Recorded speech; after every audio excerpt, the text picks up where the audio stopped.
L'AC Milan et la Coupe d'Europe, c'est une véritable histoire d'amour qui dure depuis plus de 50 ans. Au début des années 2000, le club milanais a écrit une des plus belles épopées en remportant la 6e Ligue des Champions de son histoire. Zoom sur un parcours XXL avec des matchs collector, des joueurs iconiques et du suspense jusqu'à la dernière seconde.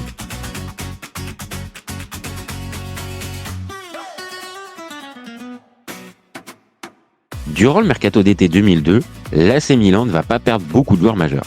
Il y a l'international italien Francesco Cocco qui est parti à l'Inter, l'espagnol Javi Moreno qui va à l'Atlético Madrid, et cet été-là, il y a d'autres joueurs qui vont partir chez les Colchoneros.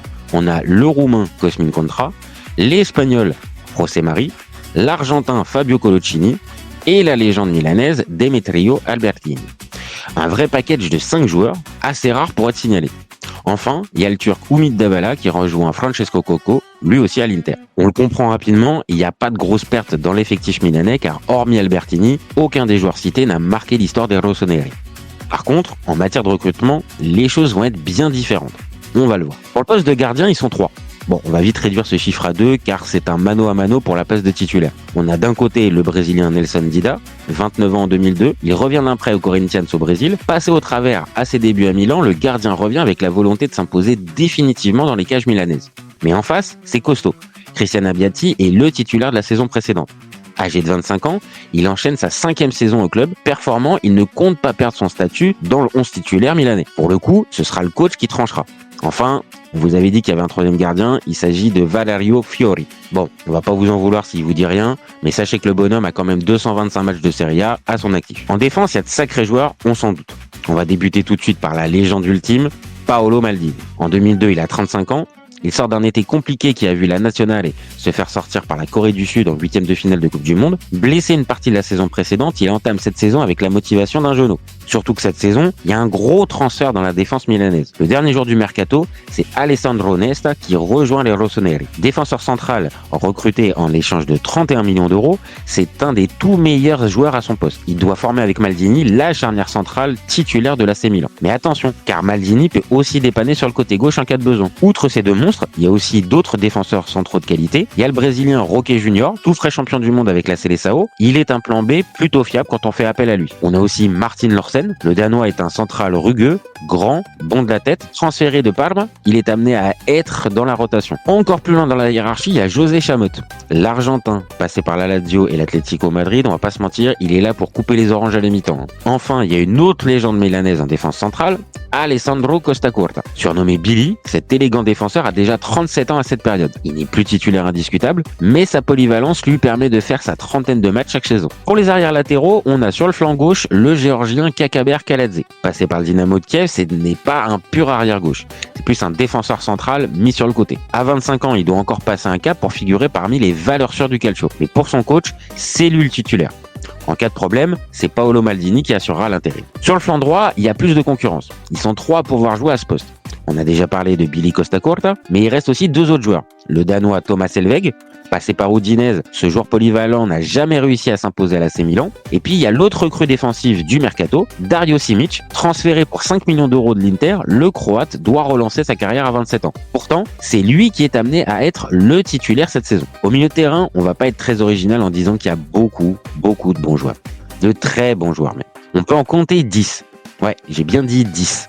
Évidemment, ils sont pas d'un niveau égal, mais ça fait quand même 10 joueurs pour 4 postes. Débutons par le poste de récupérateur.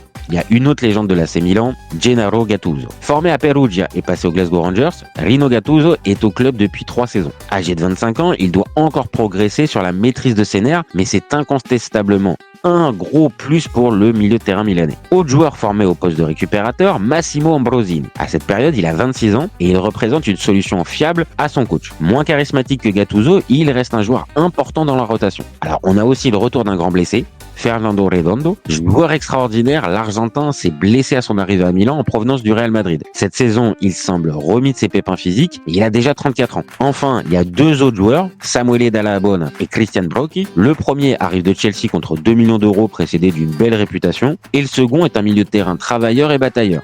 Bien sûr, il ne devrait pas beaucoup jouer vu les joueurs cités précédemment, mais la saison est longue. Plus haut sur le terrain, on retrouve un autre joueur transféré cet été-là, le Hollandais Clarence Seedorf. Numéro 10, capable de jouer à tous les postes du milieu, il est un des gros coups de l'AC Milan sur le mercato estival. À 27 ans, il doit gagner en régularité, mais c'est déjà un joueur de très haut niveau. Autre numéro 10 délicieux, il y a le Portugais Manuel Rui Costa. Technique, collectif et beau à voir jouer, le meneur de jeu est le titulaire dans l'esprit du coach. Excellent sur coup de pied arrêté, il a 31 ans en 2002, mais il reste encore l'un des meilleurs numéros 10 à cette époque. Dans l'esprit numéro 10, on retrouve aussi l'Italien Andrea Pirlo. Considéré comme un grand espoir en Italie, il n'a toujours pas explosé au plus haut niveau alors qu'il a déjà 24 ans. Mais cette saison-là, son positionnement devant la défense va changer sa carrière. Enfin, il reste une autre crue importante dans ce secteur de jeu, un achat qui a alimenté tout l'été en Italie. L'arrivée du Ballon d'Or 1999, Rivaldo en provenance du FC Barcelone. Alors, si on est factuel, Rivaldo peut jouer numéro 10 mais aussi second attaquant, donc pas un pur milieu de terrain. Néanmoins, ce qui est sûr, c'est que le génial gaucher vient pour jouer, pas pour jouer les remplaçants de luxe. Enfin, le 10e joueur est plus symbolique qu'important, toutefois il fait partie de l'effectif, c'est le français Ibrahim Ba, revenu d'un prêt raté à l'OM. Ibouba sait qu'il ne jouera presque pas de la saison, mais on vient de le dire, il est dans le groupe. Bon alors, si la défense et le milieu de terrain sont bien fournis en qualité, que dire de l'attaque? On retrouve 4 joueurs, 3 avant-centres et un ailier. On va commencer par l'ailier, c'est le Brésilien Serginho. S'il peut aussi jouer comme milieu, voire défenseur, c'est surtout pour sa vitesse et sa technique qu'il est souvent le 12e ou le 13e homme. Malgré ses 32 ans, il semble toujours aussi virevoltant balle au pied. Pour les numéros 9, je l'ai dit, ils sont 3. Le plus bas dans la hiérarchie, c'est Jon Dahl Tomasson. Buteur du Feyenoord de Rotterdam qui vient de remporter la Coupe UEFA 2002, le Danois sort d'une excellente Coupe du Monde où il a marqué 3 buts. Une carte de visite qui lui permet d'être titulaire. Ah non, pas vraiment, parce que devant lui, on a 2 monstres. Le premier, c'est Filippo Inzaghi. Véritable attaquant à l'ancienne, toujours bien placé et doté d'un excellent jeu de tête, l'Italien est une vraie gâchette en 2002. Passé par Parme ou la Juve, il a 29 ans à cette période et il est proche du prime de sa carrière. L'autre monstre, c'est Andriy Shevchenko.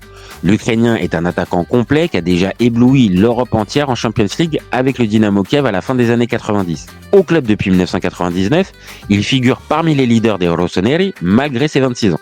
Enfin, il y a le jeune Marco Borriello, 21 ans, formé au club. Bon, lui, il est plus là en cas de gros coup dur. Pour coacher cet effectif composé de tauliers à tous les postes, c'est un jeune entraîneur à l'époque. En effet, Carlo Ancelotti n'entraîne que depuis quelques années en 2002. Ancien joueur de l'époque Sacchi, il garde une affection particulière de la part du patron Silvio Berlusconi. Les recrutements de Nesta, Rivaldo, Seedorf, Tomasson lui ajoutent une pression particulière. Car au Milan, à cette époque, il faut gagner bien sûr, mais il faut aussi bien jouer. Des exigences XXL pour un entraîneur qui n'a jamais rien remporté dans sa carrière. Ah si, il y avait quand même une coupe Intertoto avec la Juve. Bon, plus sérieusement, il est attendu au tournant cette saison.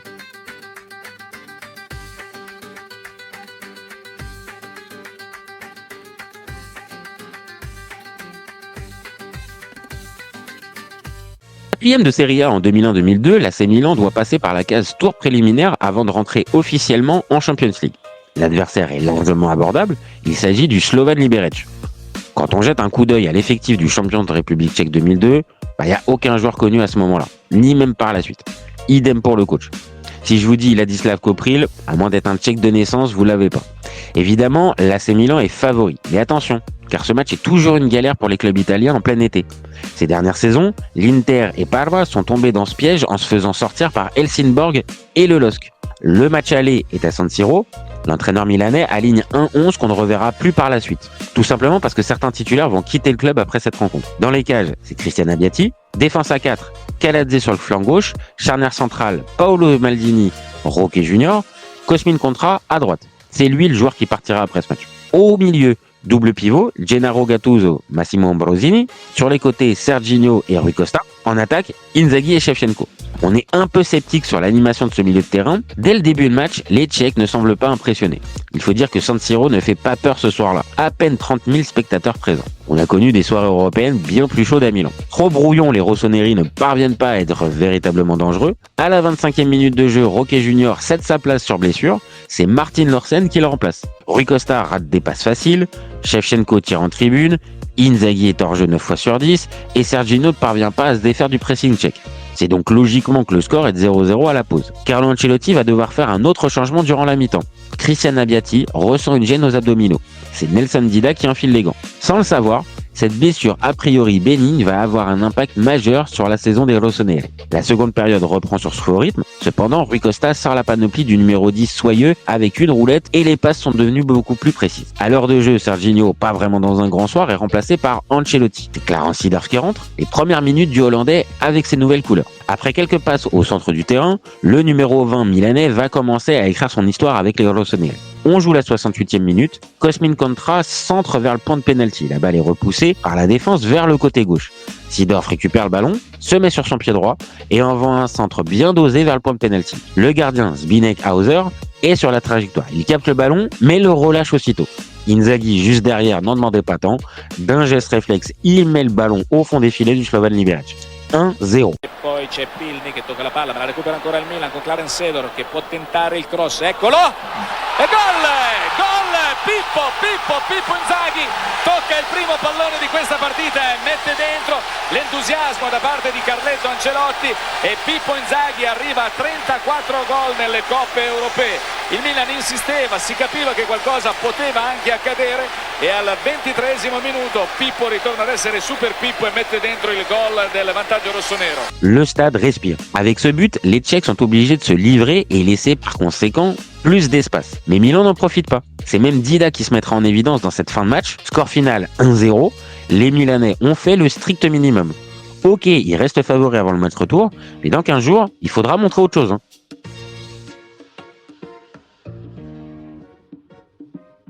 Pour cette seconde manche, Carlo Ancelotti change ses plans tactiques. Exit le 4-4-2 à plat, place au 4-3-1-2. Dida est de nouveau titularisé, Abbiati est toujours blessé. En défense, Kaladze, Maldini, Lorsen sont là. À droite, Dario Simic prend le poste de titulaire. Au milieu, on a un trio avec une innovation tactique. Andrea Pirlo, on le rappelle, numéro 10 de formation, est installé devant la défense. Alors oui, Ancelotti l'avait déjà essayé en fin de saison dernière.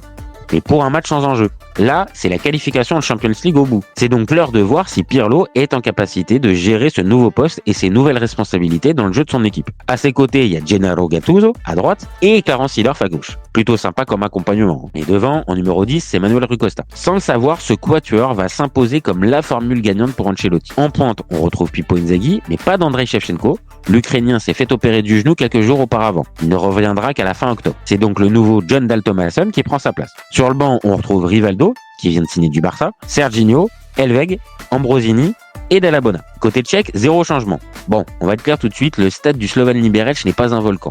Un bon petit stade de campagne. Loin d'être impressionné, les Milanais vont vite prendre l'avantage dans cette partie. On joue la 20e minute de jeu. Bon mouvement à 3 entre Inzaghi, Tomasson et Rui Costa. Le Portugais envoie une passe en profondeur parfaite pour Inzaghi. Lancé en face à face avec le gardien, Super Pippo ne tremble pas et envoie le ballon dans les filets du Slovan Liberec. 1-0. Pirlo, Tomasson, Inzaghi ancora, posizione regolare, Inzaghi, la conclusione, gol, Milan in vantaggio. 19 minuti 45 secondi, Pippo Inzaghi. E mette un mattone importante, forse decisivo, nei destini europei del Milan. Pippo Inzaghi sblocca il risultato. Per lui gol nelle coppe numéro 35. Le plan parfait. Le score ne bouge pas jusqu'à la pause. L'entraîneur tchèque sort son numéro 9, 47e minute de jeu. Longue touche de Pilny en direction de Miroslav Slepika. Le numéro 8 contrôle et ajuste de près Dida qui pouvait pas faire grand chose. Un partout. Tanto la possibilità, la conclusione, il gol. Gol del pareggio dopo 40 secondi dello slovano autore Slepicka. Dormita della difesa milanista. Ed è andato a segno Miroslav Slepicka. Attention, le Milan ne doit pas s'endormir car si le Slovan Liberec marque 2 buts, ce sont eux qui se qualifient. À l'heure de jeu, Serginho rentre pour Tomasson et 10 minutes plus tard, Rivaldo fait lui aussi ses grands débuts avec les Rossoneri en prenant la place de Rui Costa. Les Tchèques tentent de mettre le feu, mais ça manque de justesse technique. 82e minute de jeu. Andrea Pirlo sort pour Dalla Bona. Les Milanais se dirigent donc vers une qualification tranquille. Mais 87e minute de jeu, coup franc pour le Slovan Liberec. La balle revient sur David Langer. L'Allemand place une tête imparable pour Dida. 2-1. Colpo di testa, il gol, 2-1. Gol di Langer e adesso si soffre fino alla fine. 42 minuti e 10 secondi nella ripresa. Ha segnato David Langer, il 2-1 per lo Slovan Liberec. Où devient possible pour les Tchèques? Plus qu'un but. Malgré cette euphorie naissante, ça va vite retomber. 3 minutes plus tard, Langer, le buteur, prend un second carton jaune pour contestation. À 10, le Slovan Liberec prend une claque. Rivaldo est même à 2 doigts d'en profiter, mais le gardien est vigilant. En dépit de 4 minutes annoncées par l'arbitre assistant, on en fera que 3. Et on s'arrêtera sur ce score de 2-1 en faveur du Slovan Liberec, suffisant pour l'AC Milan pour se qualifier. Mais soyons clairs, c'est passé par un trou de souris.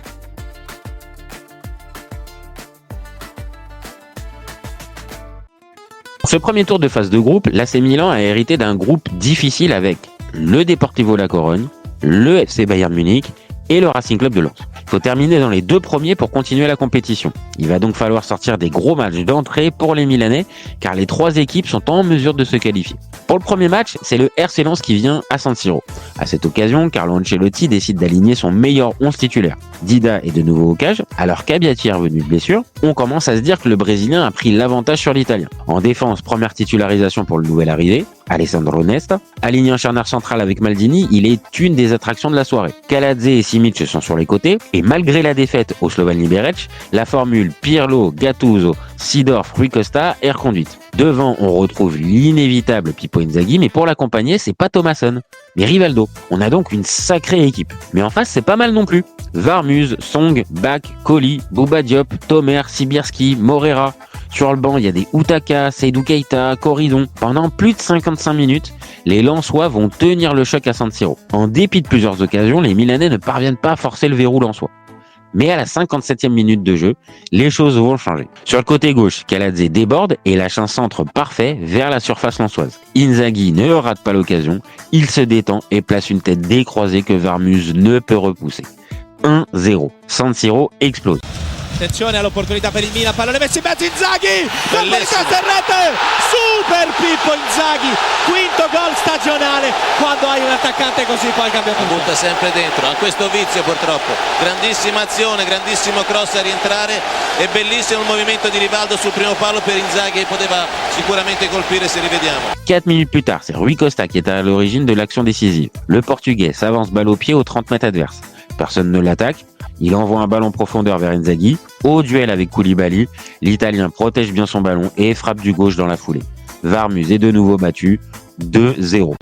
Se lo difende, spalla alla porta, pressione di Blanchard su di lui, attenzione a Rui Costa, numero del portoghese, prova ad andare, Inzaghi, il lavoro di Inzaghi, il sinistro, rete, 2-0, il gol di Inzaghi. Grandissima azione di Rui Costa, perfetto come dribbler dell'uomo e passaggio filtrante Inzaghi che ha protetto la palla.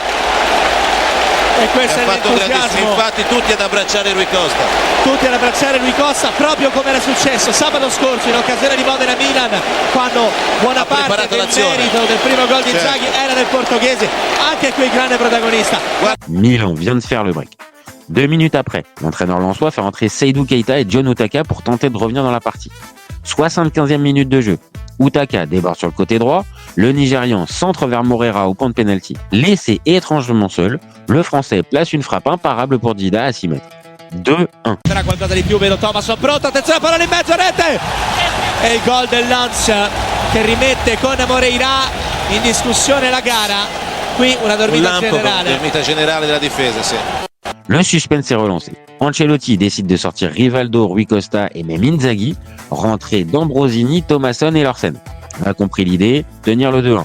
Et c'est ce qui va se passer.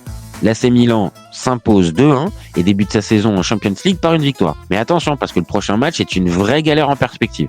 C'est au Riazor, le stade du Deportivo La Corogne, qu'a lieu le second match des Milanais. Vainqueurs du FC Bayern en Allemagne, les Espagnols veulent enchaîner par une victoire à domicile. Pour les Rossoneri, l'objectif est simple, ne pas perdre. Au Deportivo, à cette période, il y a beaucoup de talents individuels. Le défenseur Nourdine Naibet, le milieu Fran, les attaquants Roy Mackay, Diego Tristan ou Albert Luque. Il y a même l'actuel sélectionneur de l'Argentine, Lionel Scaloni. En face, Ancelotti ne change rien aux 11 victorieux de Lens. La même équipe. Et là, ça va être une masterclass. Dès la 17e minute de jeu, les Rossoneri vont prendre l'avantage. Sur le côté gauche, Seedorf prend appui sur Rui Costa. Le numéro 10 décale le Hollandais qui arme une frappe enroulée à 20 mètres. Molina, le gardien du déport, est battu 1-0. Partite. In avanti Seedorf. Rui Costa. Ancora Rui Costa, tunnel, palla che giunge a Rivaldo, Seedorf, rete! Seedorf ha portato in vantaggio il Milan, 16 minuti, una fucilata di Clarence Seedorf, favorito da un velo, ottimo passaggio di Rui Costa, Milan in vantaggio grazie a Clarence Seedorf, per la gioia e quasi l'incredulità dei 100 fedelissimi che hanno accompagnato la squadra di Carlo Ancelotti in Galizia. Un quart d'heure plus tard, le show Pippo Inzaghi va commencer. Beau mouvement collectif, 1-2 entre Rui Costa et Simic. Le Portugais se retrouve côté droit de la surface de la Corogne. Il centre vers Inzaghi, mais Roberto Acuna s'interpose. Seul souci, involontairement, le joueur du déport remet le ballon sur Inzaghi à 2 mètres de la ligne de but. Connaît le résultat dans ce type de cas, Super Pippo, il va se régaler. 2-0. Simic chiede l'1-2, Rui Costa in posizione di ala destra, palla dentro, il buco, Inzaghi! 2-0! Due volte Inzaghi ha avuto la possibilità, Inzaghi ti perdona una volta ma la seconda no. Ma stavamo dicendo che è un Milan che sta facendo girare la testa al Deportivo. Les Espagnols accusent le coup. À la pause, les deux coachs ne font pas de changement. Début de seconde période, la Corogne est à 2 doigts de revenir à 2-1, mais Dida sort un arrêt de grande classe. Et Nesta lâche un ciseau devant sa ligne de but. Ça chauffe, et à la 55e minute, le match bascule. Récupération haute des Milanais, Rui Costa se retrouve dans la surface de réparation, son centre à terre est repris par Inzaghi qui trompe de près Molina. 3-0. Cross di Simic per Rui Costa che è solo in area, Rui Costa dentro Inzaghi, rete, 3-0, raggiunto Altobelli, sono 39 gli Eurogol di Filippo Inzaghi, 3-0 per il Milan e qui davvero potremmo andarcene a casa, Angelo. No, andare a casa no perché lo spettacolo è troppo bello, adesso la partita in questo secondo tempo è bellissima. Les Espagnols ont beau crier au hors-jeu, le but est accordé. Inzaghi en est déjà à 4 buts en même pas 180 minutes.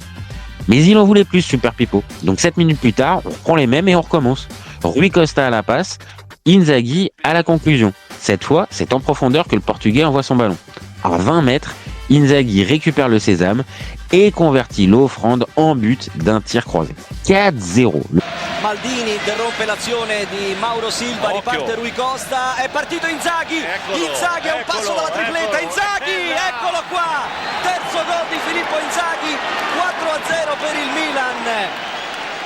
È quasi entrato in campo Carlo Ancelotti per festeggiare questa tripletta. Inzaghi è il nuovo primatista italiano nelle coppe europee, ha fatto 40 gol di Inzaghi nelle coppe europee e aggancia Altafini e Del Piero a quota 24 nella classifica dei giocatori a bersaglio in Coppa Campioni per squadre italiane. Serata indimenticabile per Filippo Inzaghi. Le chaos est violent pour le Super Déport. Sans faire un mauvais match, les Espagnols ont été punis par un réalisme incroyable. Ancelotti peut faire tourner, Pirlo, Inzaghi et Rui Costa cèdent leur place à Ambrosini, Thomasson et Dall'Abon. Score final 4-0. Avec cette victoire, le Milan compte 6 points, la Corogne 3 points, enfin Lens et le FC Bayern 1 point. Un écart à consolider dès la semaine suivante à l'Olympiastadion de Munich. Le 1er octobre 2002, il y a plus de 60 000 spectateurs présents à Munich pour assister au choc FC Bayern AC Milan. Les Bavarois doivent absolument se rattraper après un début de Champions League très décevant. Omar Isfeld aligne un 11 de qualité, Oliver Kahn, Michael Tarnat, Robert Kovac, Thomas Linke, Owen Hargreaves, Zé Roberto, Jens Jeremiz, Hassan Salihamidzic, Michael Ballack, Giovanni Elber, Claudio Pizarro. Du solide, on vous a dit. Pour ce match, Ancelotti va faire tourner son 11. Non, je déconne. Il va faire aucun changement par rapport à son 11 de Lens et la Corogne. Il a trouvé la formule, Carlo. Il va pas la lâcher. Dès le début de match, les Allemands cherchent à prendre le dessus sur les Milanais. Bien en place, les Rossoneri tiennent le choc. Dida fait le boulot et la charnière Nesta-Maldini est rayonnante. En revanche, offensivement, l'AC Milan peine. À la pause, le score est de 0-0. Mais ça va se débloquer en seconde période. 52e minute de jeu. Côté gauche, Seedorf sollicite le 1-2 avec Rivaldo. Le Brésilien remet parfaitement le ballon pour Seedorf. Le Hollandais centre vers Inzaghi. Démarqué à 3 mètres de la ligne de but, Inzaghi met le but au fond des filets de Kahn. 1-0. Gli aveva chiamato la palla Kahn, non si è affidato. Intanto vediamo Seedorf. Seedorf, Rivaldo, palla buona per Seedorf in dentro. Gol! Inzaghi! 1-0 per il Milan, Inzaghi, ancora e sempre lui. Al 7° minuto del secondo tempo Inzaghi si porta a quota 6 in Champions League, 11 gol stagionali, è il casticamatti di questa Champions League. Beh, incredibile, però grande merito questa volta va a Seedorf, che ha creduto, perché rivediamo, va prima in scivolata a chiudere uno spazio dopo uno stop non perfetto, Rivaldo gli andava molto bene, però è lui che ha molta lucidità nell'ultimo passaggio e trova Inzaghi sempre pronto a buttarla dentro, e adesso vedremo ancora una partita ancora più bella, e il gol è regolare. On pense que le Bayern ne s'en remettra pas. Mais le football est étrange. 2 minutes après le but d'Inzaghi, les Bavarois vont revenir. Hasan Salihamidzic s'offre un grand pont sur Andrea Pirlo, le Bosnien s'entrefait Pizarro, la tête du Péruvien est imparable pour Dida, un partout. Tout est à refaire. Eccolo qua Salihamidzic, servito, va a chiudere su di lui Pirlo, lo aggira Salihamidzic, palla dentro, colpo di testa e pareggio di Pizarro, 1-1, la gioia di Claudio Pizarro che ha staccato nettamente, anticipando e bruciando tutti. È durato soltanto 2 minuti il vantaggio del Milan, ha pareggiato Pizarro 1-1. Le FC Bayern continue de presser, Ancelotti sort Rivaldo pour Ambrosini. Le coach milanais semble se contenter de ce match nul. Dans le dernier quart d'heure, il fait entrer Serginho à la place de Pirlo. Un choix offensif malgré tout. Et ça va payer. 84e minute de jeu. Côté gauche, Seedorf talonne pour Serginho. Le Brésilien récupère et déborde rapidement. Il prend le meilleur sur Kovac et centre au point de pénalty. Et qui est encore présent à cet endroit? Ah, évidemment, Super Pippo. D'une tête piquée, l'Italien trompe Linke et surtout Oliver Kahn. 2-1. E poi palla buona per Seedorf in posizione di ala sinistra, sta arrivando Serginho, servito da una finezza dell'olandese, è partito ancora Serginho, tallonato da Kovac, il cross, Inzaghi! Inzaghi! 2-1, Milan in vantaggio, capolavoro di Inzaghi, 2-1 e sono 12 i gol nella stagione di Filippo Inzaghi, straordinario Filippo Inzaghi. Ha segnato la seconda rete del Milan all'Olympia Stadium. C'est déjà le 7e but d'Inzaghi en 3 matchs. Une folie. Là, le FC Bayern ne va pas s'en relever malgré l'entrée de Zickler dans les dernières minutes. Score final de 2-1 en faveur des Rossoneri. Avec 9 points en 3 matchs, les hommes d'Ancelotti sont bien partis pour terminer premier de leur groupe. En cas de victoire sur le Bayern, à San Siro dans 3 semaines, les Milanais peuvent valider leur billet pour le second tour.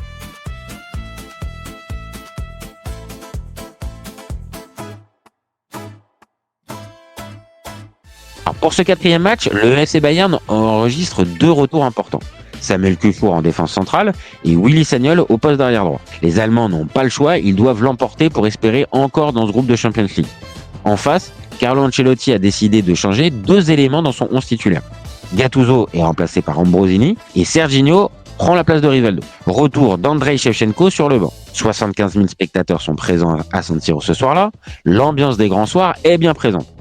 On joue la 11e minute de jeu, le ballon est dans le rond central. Seedorf, du bout du pied, lance en profondeur Serginho. Le Brésilien prend le meilleur sur Tarnat et Kuffour et place un extérieur du pied gauche qui trompe Oliver Kahn. 1-0. Inzaghi, tocca bene Serginho, termina a terra un giocatore, palla buona per Serginho, attenzione, può andare al tiro, gol!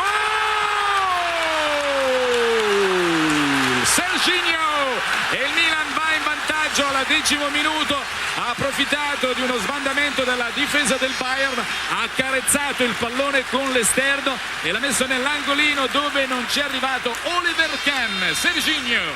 Les Milanais sont incroyables de réalisme. Toutefois, le FC Bayern n'abdique pas. Les Allemands vont réagir à la 23e minute de jeu.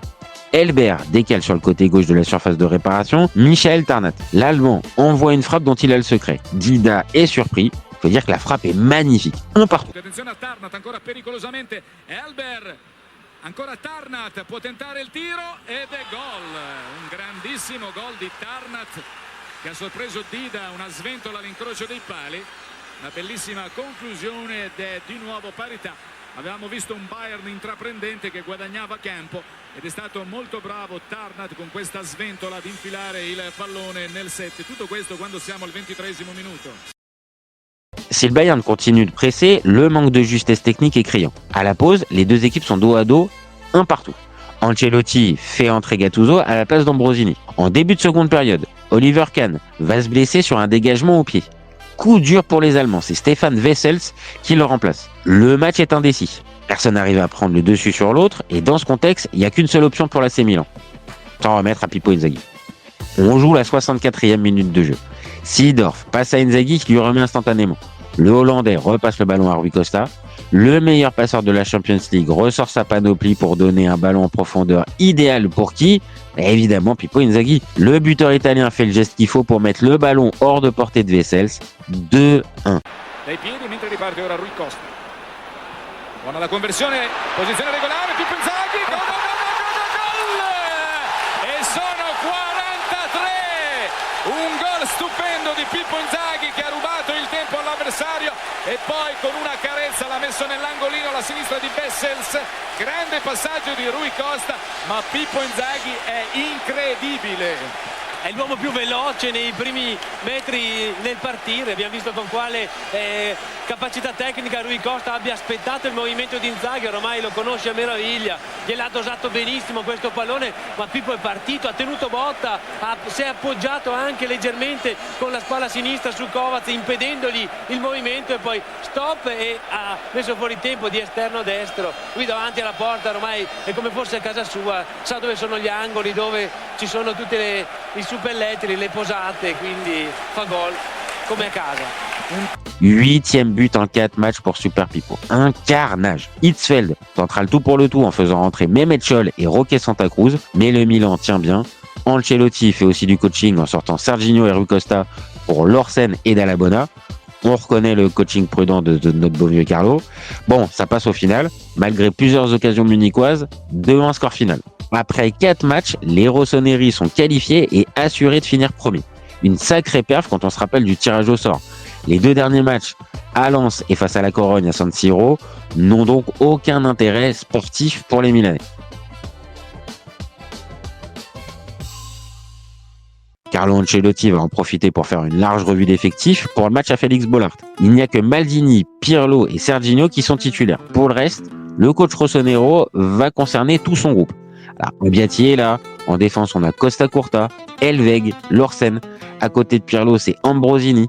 Sur le côté droit, on a Dall'Abona. Enfin, en attaque, nouveau duo, John Dal Thomasson, Andrei Shevchenko. Un vrai 11 expérimental. En face, le Racing Club de Lens veut croire à l'exploit face à une équipe démobilisée. Le stade Félix Bollaert est chaud bouillant. Pourtant, à la 31e minute, ça va se calmer. Corner joué à 2 entre Serginho et Pirlo. L'Italien entre dans la surface et centre pour la tête de Thomasson. La trajectoire est sortante, mais Shevchenko arrive lancé et place une tête à bout portant de Varmus. Pirlo, il a effacé, il centre, ouais. Et but pour le Milan assez terrible. Ricochet. Andrei Shevchenko après la tête de Thomasson qui met son 2e but consécutif. Il avait marqué contre le Chievo Vérone, on l'a vu son but en championnat. Terrible coup du sort pour le Racing Club de Lens, mais on le sentait, c'était une prémonition et c'est peut-être là maintenant que Lens va jouer. Oui, tout à fait, il va peut-être se sentir libéré, mais on voit, c'est Thomasson qui est en train de dévier le ballon. Et c'est Shevchenko qui jaillit au 2e poteau et qui met ce ballon au fond du filet. Le coup de froid dans le Nord.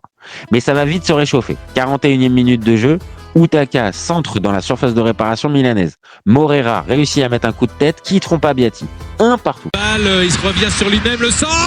Morera. Oui, formidable. De Daniel Morera. Quelle action et quelle feinte de Utaka. C'est le duo aîné qui avait fait mal à la Corogne là-bas en Espagne avant de s'incliner.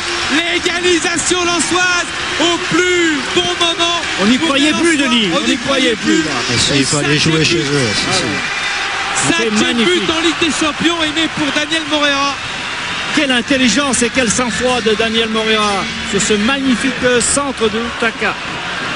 C'est le score à la pause. Shevchenko sort et c'est le jeune Marco Borriello qui rentre. 49e minute de jeu, Elveg n'arrive pas à se dégager près de sa surface. Utaka en profite et récupère le ballon. Il place une frappe qui trompe Biatti. Costa Curta aura beau tenter de sauver sur sa ligne. Ça passe pour le Racing Club de Lens. 2-1. C'était bien joué, Denis. C'est pas fini avec Corridon, le pressing sur Elveg. Voilà ce qu'il faut faire, il faut continuer. Utaka continue. Et c'est le but de la délivrance pour John Utaka et le Racing Club de Lens qui mène maintenant sur le score de 2-1 grâce à ce pressing qu'on recherchait depuis les premières minutes. Le pressing a existé, le but est marqué par John Utaka.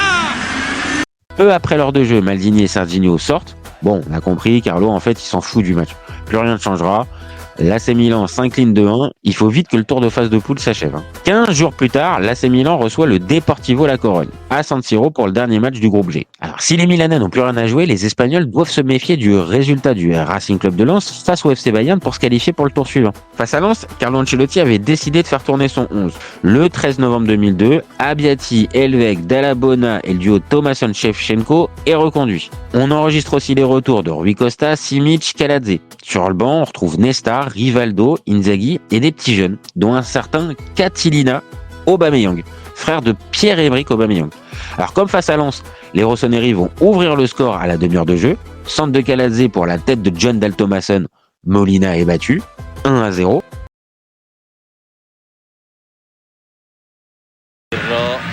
Kaladze hacia Thomasson y ha marcado el Milan. Ha marcado el Milan de una jugada que parecía que no había nada. Ha sacado un gol Thomasson, ha tocado ligerísimamente, pero lo suficiente para que no llegara a Juanmi. C'est le score à la pause. En seconde période, le Deportivo va se réveiller. 58e minute de jeu, Diego Tristan décoche une frappe lointaine à une trentaine de mètres des cages milanaises. Abbiati est surpris, 1 partout. El disparo, qué golazo acaba de marcar Tristan. Qué golazo, esto es lo que necesitaba el Depor. Qué golazo de Tristan a los 13 minutos de la segunda parte. Et 10 minutes plus tard, c'est Roy Maikai qui va conclure une contre-attaque express 2-1. Qué buen balón le ha dado Macay. Macay ha marcado el Depor. Ha marcado el Depor, qué buen pase de Amavisca. Minuto 24 de la segunda parte, el Depor que se adelanta por fin en el marcador. Le Milan n'y est pas vraiment. Mais est-ce qu'on peut vraiment leur en vouloir ? C'est difficile de répondre positivement. En fin de rencontre, Inzaghi rentrera et à la 85e minute de jeu, Catilina Aubameyang joue ses premières minutes en Champions League. Bon, il ne le sait pas encore, mais ça sera ses seules minutes dans toute sa carrière. Assez logiquement, l'AC Milan s'incline 2-1. La Corogne prend la seconde place derrière les Milanais. Le RC Lens termine 3e et se retrouve en Coupe UEFA. Enfin, le FC Bayern termine dernier avec 2 petits points. Un sacré fiasco pour les Munichois. À l'inverse, la compétition continue évidemment pour les Rossoneri.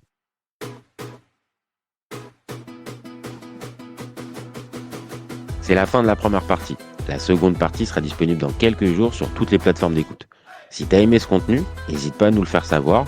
Mets-nous une petite étoile ou un commentaire sur ta plateforme d'écoute. C'est ce qui nous donne de la force et c'est ce qui nous donne envie de continuer.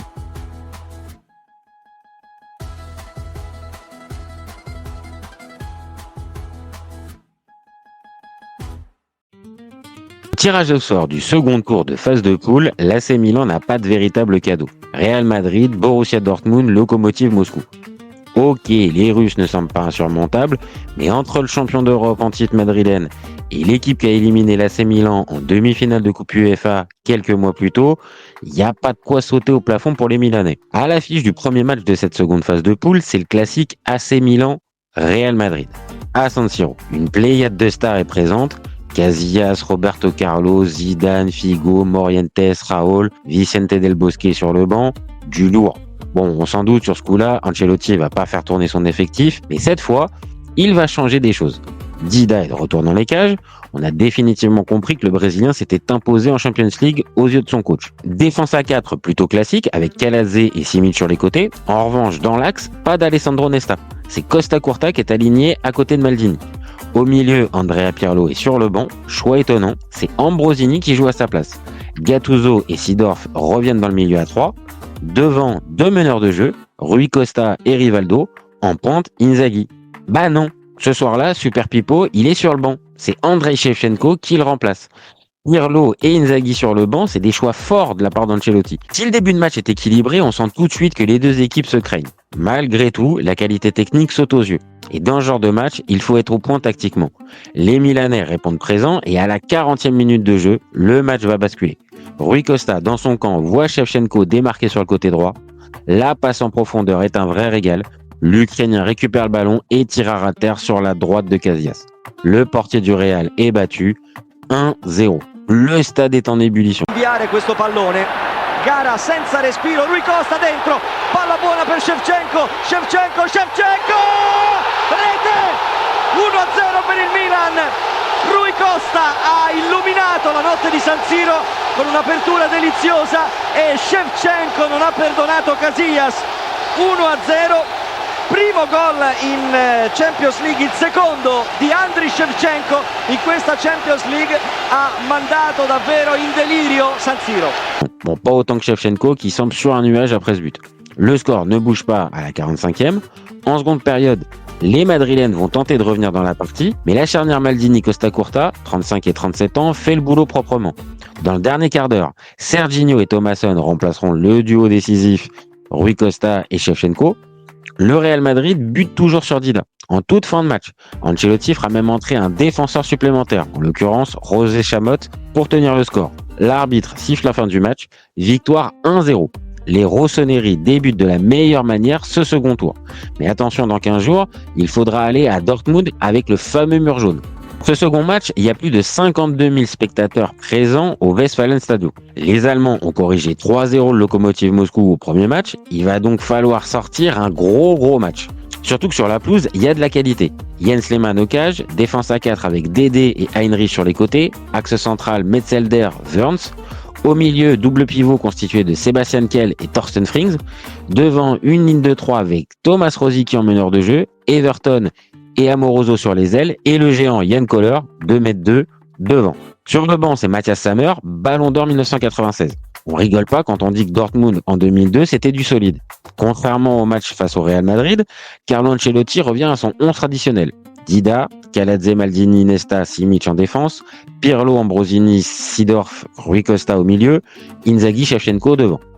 L'objectif est de ne pas perdre. En dépit d'une forte pression, les Milanais tiennent le choc. À la pause, les deux équipes se neutralisent.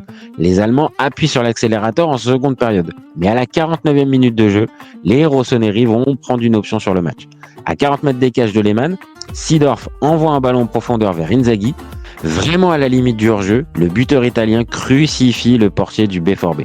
1-0. La battuta di Kaladze, pallone lungo cercando Inzaghi, Burns stacca, poi Ambrosini, palla subito per Rui Costa, Seedorf mette dentro, attenzione Inzaghi, può fare gol, eccolo! Pippo Inzaghi, prima palla gol ed è gol!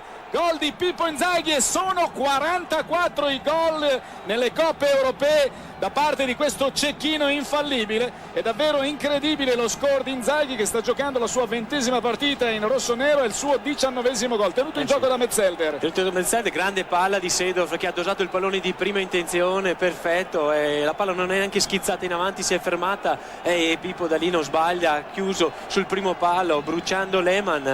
Grande freddezza per lui, ma grande pallone dategli da Seedorf. Super Pippo a encore marqué. Et comme depuis le début de cette campagne de Champions League, l'adversaire va pas s'en relever. Mais sans mettre le bus, les Milanais vont fermer le match. Les espaces sont réduits, le bloc est plus bas et la charnière Nesta-Maldini dicte le tempo. C'est impossible à perforer. En fin de rencontre, Ancelotti fait du coaching avec les entrées de Serginho, Rivaldo et Lorsen. Dortmund ne revient pas, 1-0 score final. 2 victoires en 2 matchs, les Milanais reproduisent le schéma du premier tour. Le plan parfait. Au programme du 3e match, c'est le Lokomotiv Moscou. Le club moscovite s'est qualifié en terminant second de son groupe derrière le FC Barcelone, mais devant Bruges et Galatasaray. Il y a de bons joueurs dans l'équipe, le gardien Ovichnikov, le milieu Ignacevic, le numéro 10 Dmitry Loskov et le buteur Pimenov. Mais on va pas se mentir, le Milan est grandissime favori avant le coup d'envoi. En tout cas, Ancelotti semble vouloir gagner le match car il aligne son équipe type. Seule défense notable, Seedorf est sur le banc. Rui Costa le remplace dans le milieu à 3 et c'est Rivaldo qui est aligné derrière Inzaghi et Thomasson. À noter la titularisation de Christian Brocchi à la place de Dario Simic, arrière droit. En revanche, sur le banc, il y a de la nouveauté. Il y a Fernando Redondo et surtout Leonardo. Le Brésilien est revenu de son prêt à Flamengo, qui fait froid. Ce mercredi 19 février 2002 à San Siro, les Milanais sont plus entreprenants. Inzaghi et Thomasson ont plusieurs occasions, mais les Russes ne cèdent pas. À la pause, le score est nul et vierge. Le coach du Lokomotiv, Yuri Semin, sort Bouznikin pour faire rentrer le rapide milieu de terrain Marat Ismailov. Cependant, le Lokomotiv Moscou cherche davantage à sécuriser ce 0-0 qui fait leurs affaires. On a dépassé l'heure de jeu, Ancelotti va faire son premier changement en sortant Rui Costa. Le Portugais le voit mais pas l'arbitre. Le jeu se poursuit Et Rui Costa va laisser un petit souvenir aux tifosi juste avant sa sortie. Une passe en profondeur comme il en a le secret pour Filippo Inzaghi. Le buteur contrôle du pied droit et enchaîne par une frappe du gauche. Ovechnikov repousse, mais Thomasson a bien suivi. Le Danois ne se fait pas prier pour placer le ballon dans les filets adverses. 1-0. Да, и вы знаете, такое впечатление, что Марат получил травму. С большим трудом возвращается он к штрафной. Инзаги поскользнулся. Овчинников! И ну как же не добежал Нижегородов, а? Очень жаль. Даль Томасон открывает счет в этом матче, а все началось. Рискнул таки Юрий Павлович и, пожалуй, риск этот себя не оправдал. C'est le premier but de Thomasson en Champions League cette saison. Et il est particulièrement important. Rui Costa peut sortir du terrain sereinement, Serginho prend sa place, le Lokomotiv Moscou cherchera à revenir dans le match, mais une nouvelle fois, le verrou milanais est bien en place. En fin de match, l'entrée du costaricien Winston Parks ne change rien, le score final est bien de 1-0 pour les Rossoneri. 3 matchs, 3 victoires. On est reparti sur les mêmes bases qu'au premier tour. Encore une victoire et le Milan sera assuré de la première place du groupe. Et le prochain match, c'est à Moscou, 6 jours plus tard qu'il a lieu. À cette occasion, le coach du Lokomotiv change son système tactique. L'objectif est de gagner pour exister encore dans ce groupe. Il y a plus de 30 000 spectateurs présents ce soir-là, et contrairement au précédent match, Carlo Ancelotti change son plan tactique. La défense à 4 reste bien présente, mais c'est Costa Curta à la place de Simic. Le milieu à 3 est modifié, c'est un double pivot inédit avec Gennaro Gattuso et Fernando Redondo. Première titularisation pour l'Argentin cette saison en Champions League. Devant, une ligne de 3 avec Serginho à gauche, Rivaldo en meneur de jeu et Seedorf à droite. Sur un terrain difficile, et on est gentil avec le terme difficile, c'est quasi impossible de pratiquer du beau jeu. Il fait pas loin de 0 degré et on sent que ce n'est pas un soir où on va se régaler. À la demi-heure de jeu, long ballon de Rivaldo vers Inzaghi, l'Italien est retenu par le coup et l'arbitre siffle immédiatement penalty. C'est pas Inzaghi qui va aller se faire justice lui-même, c'est Rivaldo. Le Brésilien ne tremble pas et prend Ovechnikov à contre-pied. 1-0. Ривалдо на 11-метровой отметке, и Милан выходит вперед 1-0. А мы имеем еще и желтую карточку Вадима Евсеева, назначенную вот перед этим 11-метровым. Le Lokomotiv aura beau tenter de revenir dans la partie, les Milanais restent appliqués et sûrs de leur force défensive. Dida est là en cas de besoin, pour le reste, la ligne de 4 s'occupe des affaires courantes. Assez logiquement, les Russes ne parviennent pas à égaliser. Redondo sort à la 75e minute sans se blesser, une petite victoire, mais c'est surtout le score final de 1-0 pour l'AC Milan qui est une grosse victoire. Avec 12 points en 4 matchs, les Rossoneri sont déjà qualifiés et assurés de finir premier de leur groupe. 4 matchs, 4 victoires, 4 buts inscrits, 0 encaissés. Alors on est certes sur un bilan minimaliste, mais sacrément réaliste. Comme au premier tour, les 2 derniers matchs ne compteront que pour les adversaires des Milanais, il y a donc de fortes chances pour qu'Ancelotti fasse tourner son effectif et surtout que la motivation soit pas forcément au rendez-vous. Avant-dernier match de ce second tour, le match à Santiago Bernabéu entre les Milanais et les Madrilènes est primordial pour le Real Madrid. À la lutte avec le Borussia Dortmund pour la seconde place qualificative, les Merengues sont dans l'obligation de gagner. Comme on pouvait l'imaginer, l'entraîneur de l'AC Milan envoie une équipe bis. Ok, il y a toujours Maldini, Seedorf, Rivaldo et Shevchenko, mais pour le reste du 11, on a les remplaçants. Lorsen, Costa Curta, Brocchi, Dallabonne, Redondo qui enchaîne une seconde titularisation. En face, le Real est sorti la grosse équipe.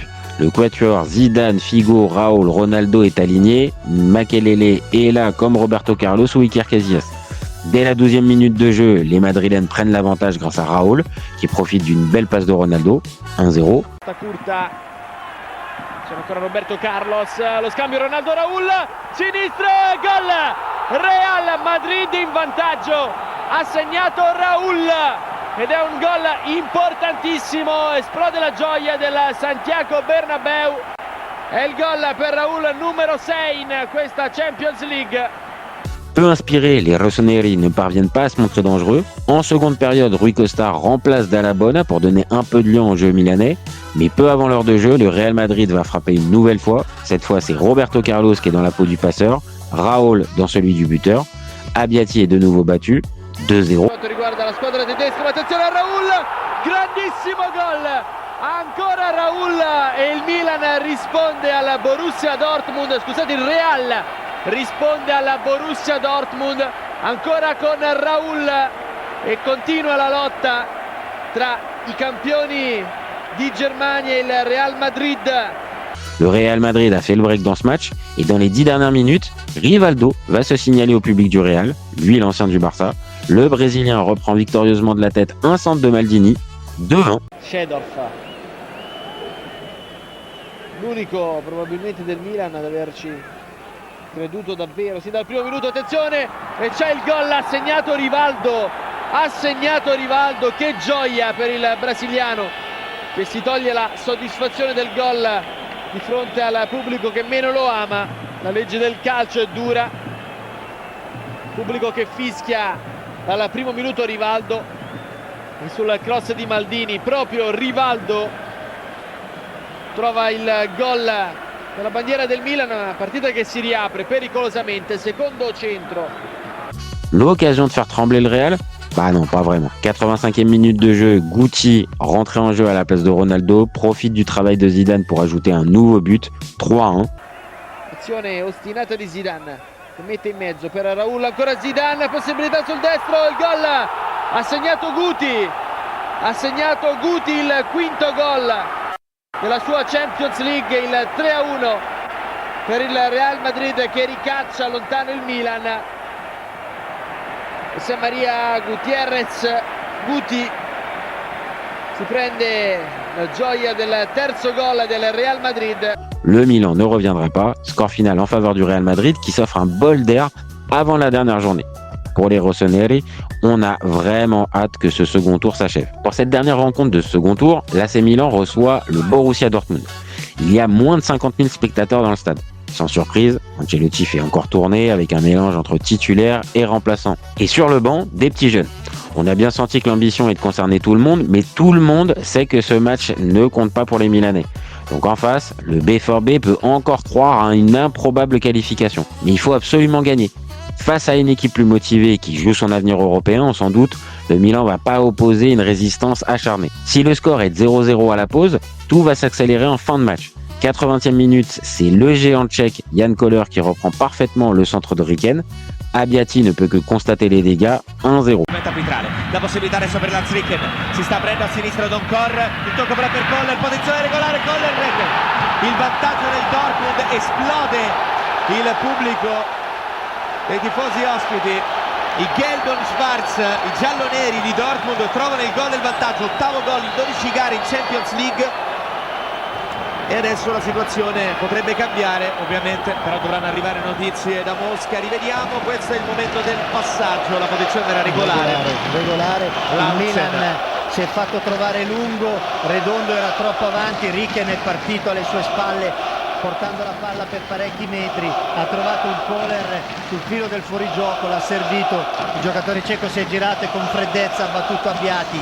Malgré les entrées d'Inzaghi et Pirlo, le score ne bouge pas, défaite 1-0 de l'AC Milan face à Dortmund. Malheureusement pour les Allemands, le Real Madrid n'a pas perdu face au Lokomotiv Moscou, ils sont donc éliminés. Comme le Lokomotiv Moscou, qui aura été véritablement le sparring partner du groupe avec un seul point en 6 matchs. En terminant premier de leur groupe, les Milanais auront l'avantage de recevoir au match retour du quart de finale. Un petit plus. Mais à ce stade de la compétition, on le sait, il va falloir élever son niveau de jeu. Toutefois, avec les certitudes accumulées des victoires face au Real, au Bayern, la Corogne ou Dortmund, cet AC Milan avance vers le tableau final avec un titre non officiel d'épouvantail de la compétition. Mais attention, car le CV des équipes présentes en quart de finale peut faire peur.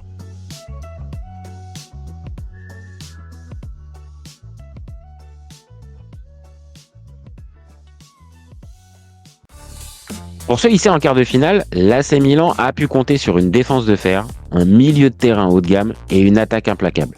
Si les individualités ont un impact sur les résultats, c'est avant tout la force collective qui semble porter cette équipe.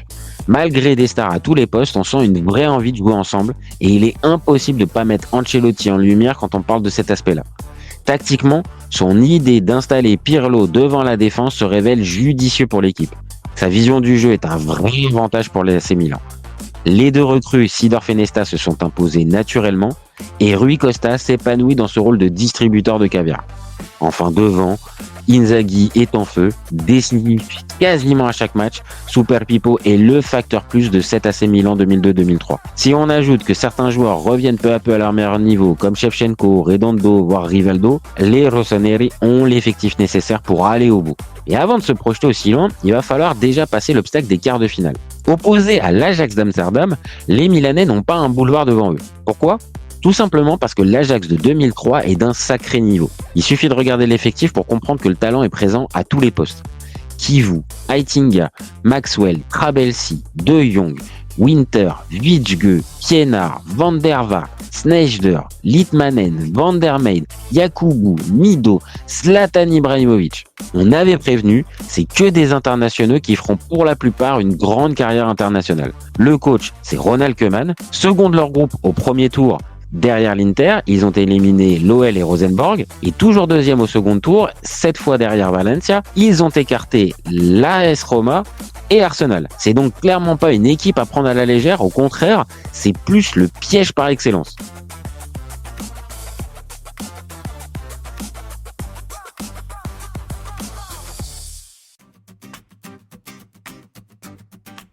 Le match aller a donc lieu à Amsterdam où plus de 50 000 spectateurs sont présents. L'entraîneur hollandais opte pour son traditionnel 4-3-3, Lobont dans les buts, Trabelsi arrière droit, Kivu Pasanen en défense centrale, Maxwell arrière gauche, double pivot avec Galasek et O'Brien, numéro 10 Raphaël van der Vaart, deux ailiers Pienaar à gauche et Yakubu à droite. Enfin, la pointe de l'attaque est occupée par le phénomène Zlatan Ibrahimovic. Sur le banc, on retrouve Sneijder, Litmanen, De Jong, Boukari et Witschge.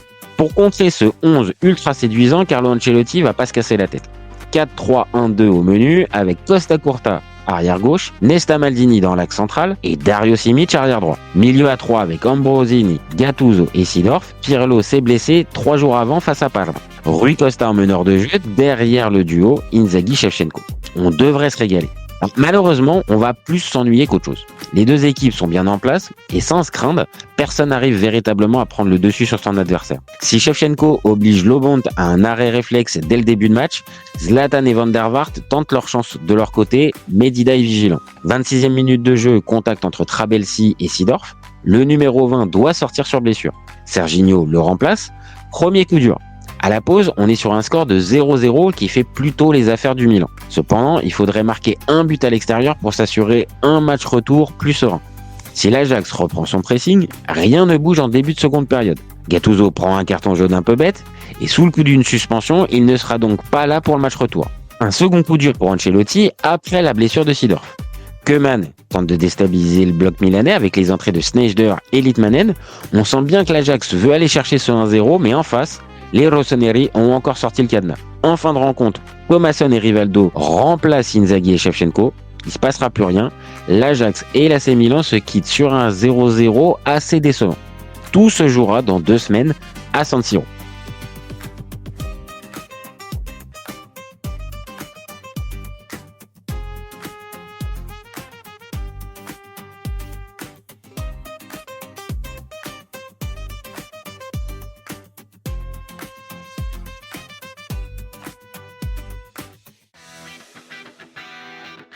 Ce mardi 23 avril 2003 à San Siro, c'est l'ambiance des grands soirs de Coupe d'Europe. Plus de 76 000 spectateurs, une place dans le dernier carré de Champions League est au bout. L'enjeu est donc important. Confronté à plusieurs absences majeures, Ancelotti va opter pour un 11 inédit. Dida est dans les buts, charnière centrale Maldini-Nesta, avec un petit détail au niveau du look de Maldini, le capitaine porte un masque. Côté gauche, c'est Costa Curta et à droite, Dario Simic. Plutôt classique. En revanche, le milieu amputé de Pirlo, Gattuso et Seedorf est à revoir complètement. Ce sera donc Ambrosini accompagné de Brocchi et Kaladze. Difficile d'atteindre la même qualité de jeu qu'à l'accoutumée. Pour le numéro 10, c'est bien Rui Costa qui est titularisé. Devant du classique, Inzaghi-Shevchenko. Pour l'Ajax, Koeman ne procède pas à beaucoup de changements. Yakubu revient au milieu avec O'Brien. Sneijder est titulaire à la place de Van der Vaart. Pienaar et Van der Meijden sont ailiers avec Ibrahimovic en pointe. Si le match aller a été décevant, le match retour va être d'un tout autre acabit. Très vite, le Milan cherche à emballer le match. Une grosse intensité et une volonté d'aller marquer ce but qui débloquerait la partie. Rui Costa tente sa chance, c'est à côté. Shevchenko rate sa frappe dans la surface de l'Ajax. Quart d'heure de jeu, Ambrosini prend un carton jaune pour une vilaine semelle sur O'Brien. En cas de victoire, il sera suspendu pour le prochain match. L'Ajax n'existe qu'en contre-attaque. 25e minute de jeu, Brocchi tente une frappe à 25 mètres, le ballon est détourné et prend la direction de la lucarne de Lobont. Au prix d'un arrêt réflexe exceptionnel, le gardien roumain détourne le ballon. Un arrêt incroyable. 30e minute de jeu. Shevchenko déborde côté droit, il centre vers Inzaghi mais son ballon est contré par O'Brien. Pazanen est au marquage de Super Pippo, mais le Finlandais apprécie mal la trajectoire du ballon. Tout l'inverse du buteur milanais. Seul, Super Pippo place une tête piquée imparable pour Lobont. 1-0. Van Damme su di lui, Sheva lo punta, pronto il raddoppio di Civu, Sheva pronto al cross, deviato, c'è Inzaghi solo, rete, Inzaghi lo sbaglia, il bomber europeo non sbaglia mai, Pippo Inzaghi, parte in vantaggio il Milan. Grande Sheva questa volta che ha cercato il fondo, aiutato anche da una deviazione di Van Damme che ha messo fuori tempo tutta la difesa dell'Ajax. Le stade respire mieux. Obligés de réagir, les joueurs de l'Ajax vont tenter leur chance sur coup de pied arrêté. Van der Meyden et Sneijder ne sont pas inspirés. À la 38e minute de jeu, Shevchenko est tout proche de lober Lobont sur un centre-tir où Inzaghi rôdait. 2 minutes plus tard, le même Inzaghi tire en demi-volée dans la surface, Lobont sort encore un bel arrêt. Le score ne bouge pas jusqu'à la pause.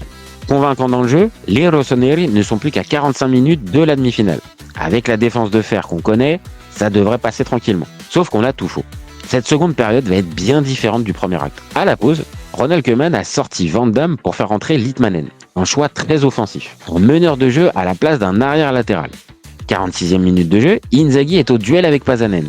L'Italien est accroché dans la surface, mais l'arbitre ne siffle pas pénalty. En revoyant les images en 2025, ça peut largement se siffler. Dans la foulée, Ibrahimovic place une tête juste à côté des cages de Dida. Toujours 1-0. 52e minute de jeu. Coup franc à 25 mètres, plein axe pour l'AC Milan. Shevchenko le frappe, son tir est dévié par Lobont. On vient de dépasser l'heure de jeu. Le match va devenir complètement fou. Sur le côté gauche, Van der Meyden dribble et passe Simic. Le Hollandais rentre dans la surface de réparation et donne un amour de ballon pour Litmanen. À 6 mètres, sans gardien, le Finlandais égalise en poussant juste le ballon dans les filets. Un partout. Van der Meyden fa fuori Simic, Van der Meyden mette in mezzo, attenzione, rete, posizione regolare di Litmanen pareggia. Ed era un po' di minuti che il Milan aveva abbassato il ritmo, abbassato anche... Ça change tout. Avec le but à l'extérieur inscrit, c'est l'Ajax qui se qualifie en cas de match nul. Le Milan doit absolument marquer pour reprendre son billet pour la demi-finale. Pas impressionné, les Milanais vont vite reprendre leurs esprits. 65e minute de jeu, soit 2 minutes après le but du 1 partout. Inzaghi, au duel avec Kivu et Pazanen dans la surface, arrive à tirer, mais sa frappe est contrée. Shevchenko avait bien senti le coup, il place un coup de tête devant O'Brien. 2-1. Inzaghi riesce a girarsi, Inzaghi prova a entrare dentro, supera 2 uomini, Inzaghi, il pallonetto, Shevchenko, rete, Shevchenko, dopo il numero incredibile di Inzaghi. Una risposta immediata, doveva essere forte, l'ha fatta Inzaghi, l'uomo della partita, perché nonostante lui abbia caratteristiche non nel dribbling, è riuscito a dribblare Pazanen 2 volte e poi a... Les rossoneri reprennent le billet pour la demi-finale. Ils cherchent à marquer ce 3e but synonyme de break, mais sans réussite. On joue la 78e minute de jeu. Van der Meyden, côté gauche, centre vers la tête d'Ibrahimovic. Le Suédois dévie intelligemment vers Pienaar. Le Sud-Africain, au duel avec Costa Curta, est contré. Mais il se relève plus vite et malgré l'intervention de Maldini et Nesta, le numéro 10 de l'Ajax tire à bout portant. Dida ne peut rien faire. 2 partout. Van der Meyden, attenzione. Morbido il cross, Ibrahimovic cerca la torre. Costa Curta si oppone, Pienaar, rete. Da terra, Pienaar ha beffato Costa Curta, il pallone era rimasto lì, ha avuto il guizzo giusto e ha gelato San Siro. L'Ajax reprend le fameux billet pour la demi-finale. Ancelotti tente un coup de coaching, Kaladze sort et c'est Rivaldo qui va le remplacer.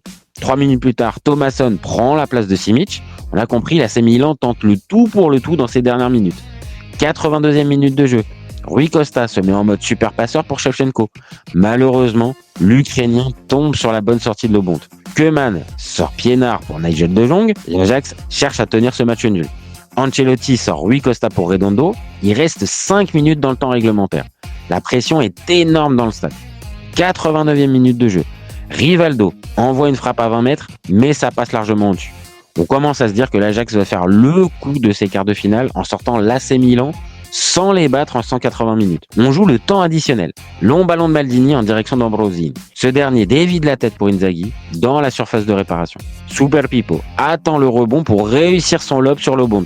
Son tir file vers la cage. Thomasson prolonge pour s'assurer que le ballon rentre bien.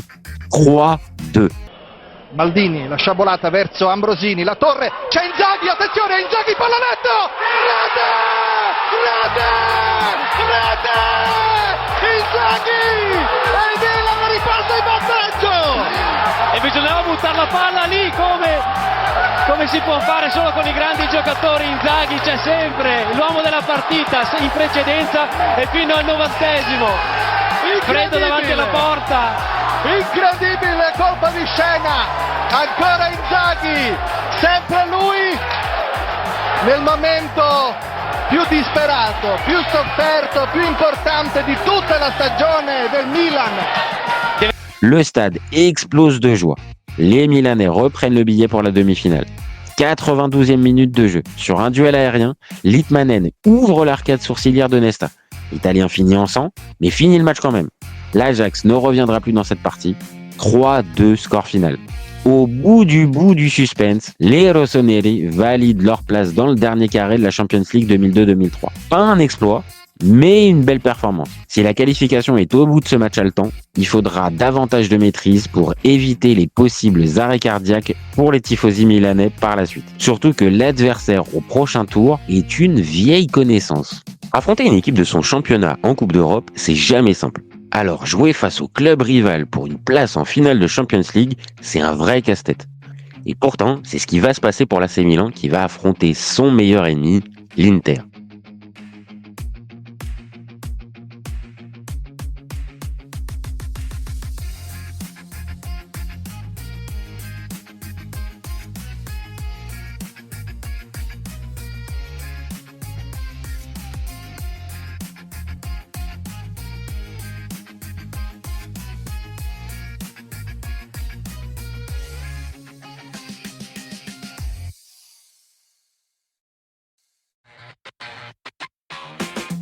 Pour se retrouver à ce stade de la compétition, les Nerazzurri ont fait un presque sans faute comme les rossoneri. Premiers de leur groupe devant l'Ajax, l'OL et Rosenborg, ils ont ensuite terminé second derrière le FC Barcelone, mais devant Newcastle et le Bayer Leverkusen. En quart de finale, ils sont sortis vainqueurs du piège Valencia grâce au but marqué à l'extérieur. Et à cette période, l'effectif de l'Inter est très très fort. On y retrouve des joueurs comme Toldo, Cordoba, Cannavaro, Materazzi, Zanetti, Di Biagio, Almeida, Emre, Dalmat, Morfeo, Sergio Conceição, Recoba, Calon, Crespo, Martins, Vieri. Encore une fois, on n'a pas menti, l'effectif est vraiment costaud. Si cette demi-finale est atypique, c'est aussi parce qu'elle va se jouer dans le même stade, à l'aller comme au retour. Officiellement, c'est l'AC Milan qui reçoit au match aller, et pour cette première manche, Ancelotti récupère plusieurs joueurs. Gattuso et Seedorf sont aptes, en revanche, Pirlo n'est toujours pas remis. La composition est donc classique, Dida dans les cages, Calazze arrière gauche, Nesta Maldini dans l'axe, Costa Curta arrière droit. Mine de rien, le vieux de 37 ans, il arrive toujours à jouer ses matchs. Au milieu, Gattuso et Seedorf accompagnent Brocchi, au poste de numéro 10, Rui Costa, devant, on connaît la chanson, Inzaghi et Shevchenko. Sur le banc, Abbiati, Roque Junior, Dario Simic, Fernando Redondo, Serginho, Rivaldo et Jondal Thomasson. Même le banc côté Rossonero, il est vraiment de haute qualité. Bon, attention parce qu'en face aussi c'est costaud, on l'a précisé. Toldo au but, défense à 4 avec Materazzi Cannavaro en charnière centrale, Ivan Cordoba arrière droit, Francesco Coco à gauche. Milieu à 3, Luigi Di Biagio, Javier Zanetti et Emre Belözoğlu. Attaque à 3 également, Sergio Conceição à droite, Alvaro Recoba à gauche et Hernan Crespo en pointe. Par contre, le banc est un peu moins impressionnant. Fontana, Gamara, Vivas, Gouli, Pasquale, Calon et Martins. Le coach interiste, c'est Hector Cúper, qui avait fait 2 finales de Champions League consécutives avec Valencia en 2000 et 2001. Alors, si tout est réuni pour avoir un gros match, on va être déçu. Mais pas qu'un peu. La rencontre est d'un faible niveau technique. Il y a beaucoup trop de tension. Aucun espace. En première mi-temps, à part un tir de Conceição hors cadre et une frappe de Recoba trop molle, on n'a rien à se mettre sous la dent. En seconde période, Rui Costa et Gattuso tentent leur chance, sans succès. Les coachs font des changements, mais rien ne bouge sur le terrain. Les minutes défilent et le même scénario se répète inlassablement.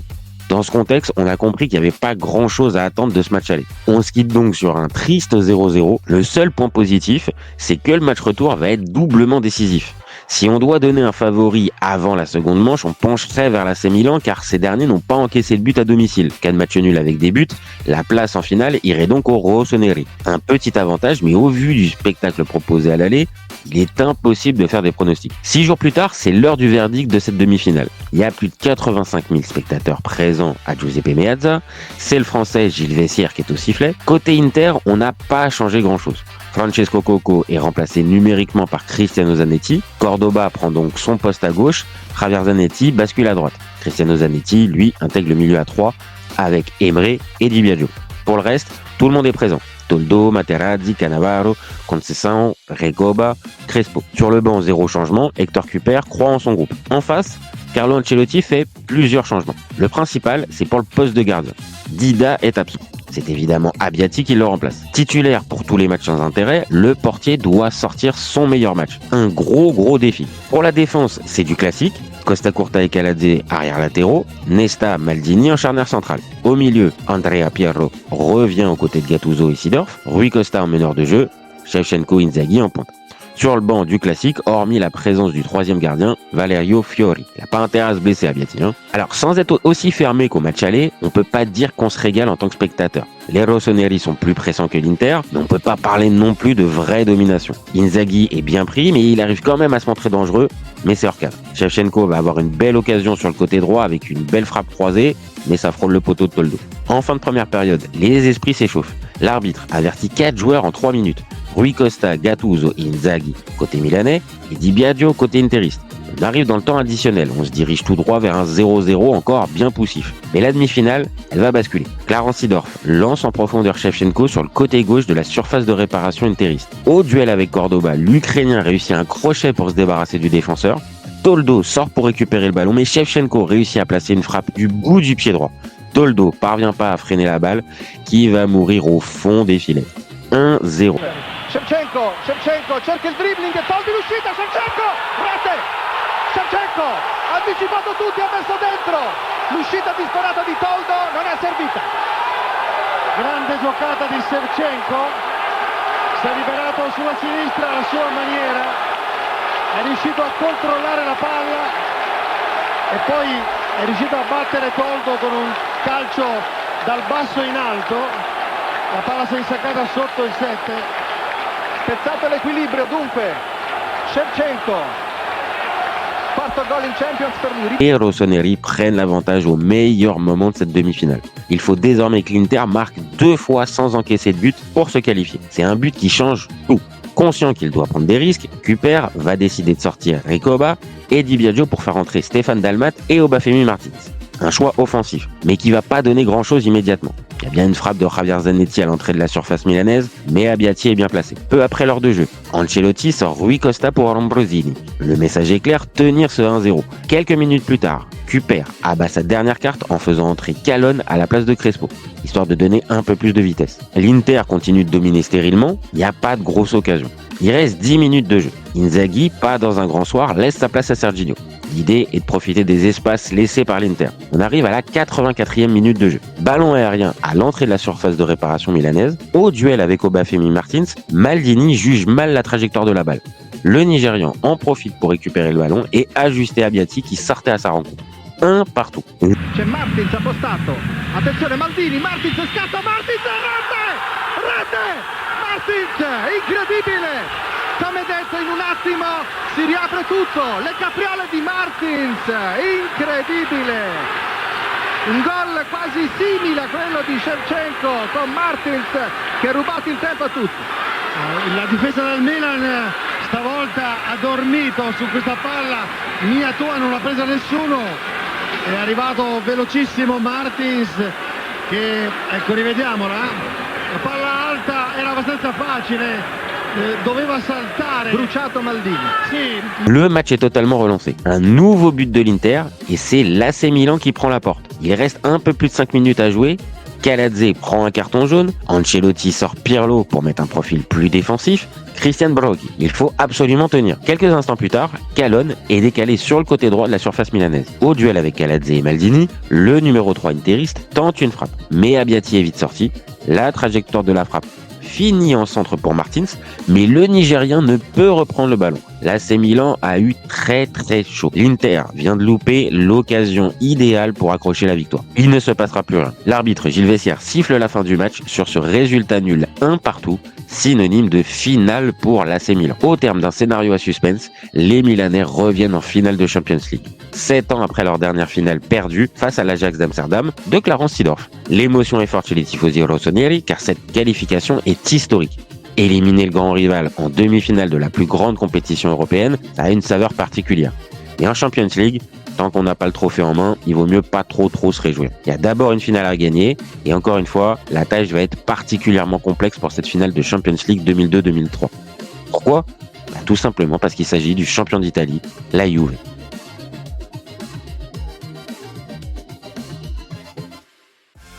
Après le Slovan Liberec, le Deportivo La Corogne, le FC Bayern Munich, le RC Lens, le Real Madrid, le Borussia Dortmund, le Lokomotiv Moscou, l'Ajax Amsterdam et l'Inter, les Milanais doivent battre la Juventus Turin pour remporter cette fameuse Champions League 2002-2003. On vient de le dire, la Juve est championne d'Italie en titre et vient de remporter le Scudetto. La vieille dame a fini première de son groupe devant Newcastle, Dynamo Kiev et le Feyenoord au premier tour. Puis elle a fini derrière Manchester United, devant le FC Bâle et la Corogne au second tour. Mais le plus gros exploit des Turinois est d'avoir sorti le FC Barcelone en quart de finale et le Real Madrid en demi. Deux performances qui vous situent le niveau de la Juve 2002-2003. Un coup d'œil sur l'effectif vous fera également comprendre que cet effectif a tout pour gagner le trophée. Buffon, Ferrara, Giuliano, Montero, Tudor, Thuram, Pesotto, Birindelli, Zambrotta, Tacchinardi, Conte, Davids, Oliveira, Camoranesi, Nedved, Di Vaio, Zalayet, Salas, Trezeguet, Del Piero. Une vraie concentration de top players cette Juve. L'entraîneur de l'époque, c'est l'iconique Marcello Lippi. La finale va se jouer dans un des temples du football, le stade de Manchester United, Old Trafford. Pour cette finale, Carlo Ancelotti a presque tout son effectif. Il y a juste Dario Simic et John Dal Thomason qui sont absents. Vainqueur de l'AS Roma 4-1 en finale à aller de Coppa Italia 8 jours auparavant, les Milanais ont le moral gonflé à bloc. Logiquement, on connaît Carlo, il va pas inventer une composition pour essayer de déstabiliser l'adversaire. On fait un petit coucou à Pep Guardiola. Il va faire du classique. Nelson Dida est de retour pour cette finale. La charnière Alessandro Nesta, Paolo Maldini est sortie. Kaka Berkaladze, arrière gauche. Et c'est Alessandro Costa Curta, arrière droit. Toujours là, ce bon vieux Billy. Au milieu, c'est le fameux Andrea Pirlo, Gennaro Gattuso, Clarence Seedorf. En meneur de jeu, Manuel Rui Costa. Devant, Filippo Inzaghi, Andrei Shevchenko. Le meilleur 11 possible. Sur le banc, Christian Abbiati, Roque Junior, qui a toujours pas joué depuis le tour préliminaire, Martin Lorsen, Serginho, Christian Brocchi, Massimo Ambrosini et Rivaldo. En face, la Juventus a un vrai problème. Un de ses meilleurs joueurs, si c'est pas le meilleur, Pavel Nedved, est suspendu pour cette finale. Sans son maître à jouer tchèque, le coach Marcello Lippi est obligé de trouver une solution. Il ne va pas révolutionner son 11, il va opter pour un 4-4-2 avec deux milieux excentrés. Gianluigi Buffon est au cage, défense à 4 bien rugueuse à souhait, Paolo Montero à gauche, charnière centrale Ciro Ferrara, Igor Tudor, et sur le côté droit, Lilian Thuram. On souhaite bon courage aux chevilles des joueurs milanais. Au-delà de la blague, ce quatuor défensif est bien dur sur l'homme et c'est particulièrement difficile de les prendre à défaut. Au milieu, un double pivot très complémentaire avec Alessio Tacchinardi et Edgar Davids. Sur les ailes, Gianluca Zambrotta à gauche, Mauro German Camoranesi à droite. Enfin, le duo Trezeguet Del Piero en attaque. Le 11 est quand même sacrément compétitif, même sans Nedved. Sur le banc, on retrouve Antonio Clementi, Marc Giuliano, Gianluca Pesotto, Alessandro Birindelli, Antonio Conte, Marcelo Zalayeta et Marco Di Vaio. Dès les premières minutes, le ton est donné. Grosse intensité physique et le ballon est laissé aux Milanais. Mais ça manque de justesse dans le dernier geste. 7e minute de jeu. Inzaghi est accroché par Tudor dans la surface turinoise. L'arbitre fait signe de jouer. La minute suivante, Rui Costa est à 30 mètres. Le numéro 10 décale bien Inzaghi sur le côté gauche. Lancé dans la surface, l'Italien centre en retrait vers Shevchenko. L'Ukrainien contrôle du pied gauche et enchaîne avec une frappe du même pied. Sa frappe à ras de terre est imparable pour Buffon, 1-0. A lungo, Rui Costa. Lui ci riesce anche perché c'è spazio. Poi Inzaghi prova a centrarsi, Inzaghi mette in mezzo. Shevchenko, attenzione, sinistro, deviato, rete, Shevchenko, ma attenzione, c'è l'assistente che segnala qualcosa. Il gol è annullato. Attenzione, colpo di scena all'8° minuto. Attenzione, ha visto forse un fuorigioco, rivediamo, il tocco per Inzaghi. Largo, c'è Shevchenko che chiama palla, gli arriva in qualche modo, c'è un giocatore davanti a Buffon, attenzione, Inzaghi, vedete il tiro di Shevchenko era... E qui è difficile stabilire. Costa, ma difficile stabilire se sia stato influente o no, vecchio discorso. Sì, Ricosta era quasi davanti a Buffon, non copriva completamente la visuale, però Shevchenko stava arrivando in quella direzione. Sono situazioni molto ambigue. Eh ben non, l'arbitre de touche siffle hors jeu. Au moment de la frappe de Shevchenko, il y a Inzaghi et Pirlo qui font action de jeu. Les deux sont derrière la ligne de hors-jeu, le but est donc refusé. Un ascenseur émotionnel pour Shevchenko qui avait déjà commencé à fêter son but. Toujours 0-0. Malgré ce coup de chaud, les Turinois vont peiner à réagir. Il y a bien un centre de Thuram vers Trezeguet qui donne une tête hors cadre, mais c'est quand même assez maigre. Au contraire, les rossoneri appuient sur l'accélérateur. Inzaghi place une tête à bout portant sur un centre de la droite, Buffon sort un arrêt réflexe de haut niveau. Quelques minutes plus tard, Rui Costa manque le cadre à l'entrée de la surface. Même Kaladze tente sa chance côté gauche à 20 mètres. Et Buffon est vigilant. Juste avant la pause, Igor Tudor sort sur blessure, c'est Birindelli qui prend sa place. Montero repasse dans l'axe avec Ferrara. À la mi-temps, le score de 0-0 est bien payé pour la Juve. Marcello Lippi va faire un nouveau changement à la pause. Antonio Conte qui rentre à la place d'Alessio Tacchinari. Et quelques minutes après son entrée, Antonio Conte est tout proche de marquer le but du 1-0 sur un centre de Del Piero.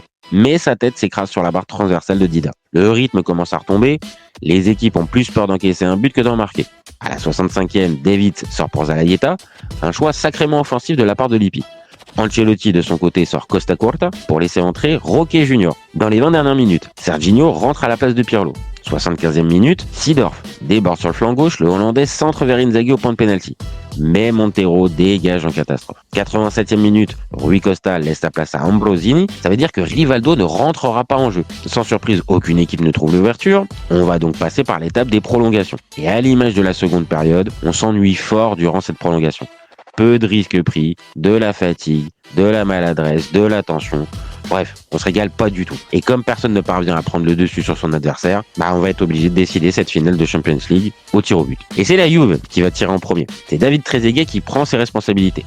Le Français prend sa course d'élan et frappe au centre. Dida avait bien senti le coup. Le gardien milanais stoppe la tentative du numéro 17 bianconero.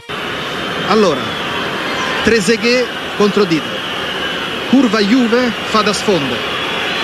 Dida passeggia piano piano, poi si sistema sulla linea. Rincorsa lunga di Trezeguet. Primo duello, parte Trezeguet, attenzione, tiro, Dida! Incredibile! Primo miracolo. C'est au tour de Serginho de tirer. Le numéro 27 rossonero est un habitué de l'exercice.